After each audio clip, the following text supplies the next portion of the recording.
બિહારમાં એનડીએની મજબૂત સરકાર બને અને એ સરકાર દ્વારા વધુ વિકાસના કામો થાય, જંગલ રાજ ન આવે એની પણ ચિંતા બધાએ કરી હતી અને એનો સરવાળો થયો.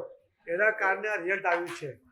સૌ પાર્ટીઓ બિહારના મતદાતાઓના મૂળને પારખવામાં ઊંડી ઉતરી છે. અમે પણ એનડીએમાં અથવા ભારતીય જનતા પાર્ટી તરીકે પણ એનડીએને 160+ સીટો જોતા હતા, પરંતુ 200ની નજીક પહોંચી જશે એવી કલ્પના નહોતી કરી. જે કામ થયા, બિહારનું પટનાનું એરપોર્ટ બસ સ્ટેન્ડ જેવું હતું, એ વિશાળ એરપોર્ટ બન્યું. બીજા 4 એરપોર્ટ ચાલુ થયા, એર કનેક્ટિવિટી મળી, રેલવે કનેક્ટિવિટી મળી, રોડ કનેક્ટિવિટી મળી.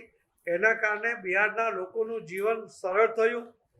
એમને મેટ્રો મળી પટનામાં, એમને 35,000 લોકો બેસી શકે એવું સ્ટેડિયમ મળ્યું, એમને 20.5 કિલોમીટરનો મરીન ડ્રાઈવ ગંગા ઉપર, નદી ઉપર એ બનાવવામાં આવ્યું, જે બોમ્બે કરતાં પણ મોટો છે.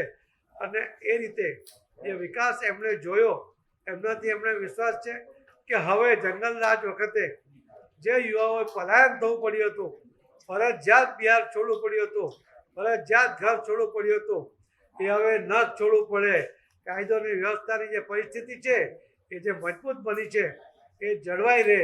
અને એટલા જ માટે એમણે માનનીય પ્રધાનમંત્રી મોદી સાહેબમાં અને શ્રી નીતિશ કુમારજીમાં વિશ્વાસ મૂકીને જે રીતે મતદાન કર્યું છે એના માટે એમને હું ધન્યવાદ આપું છું.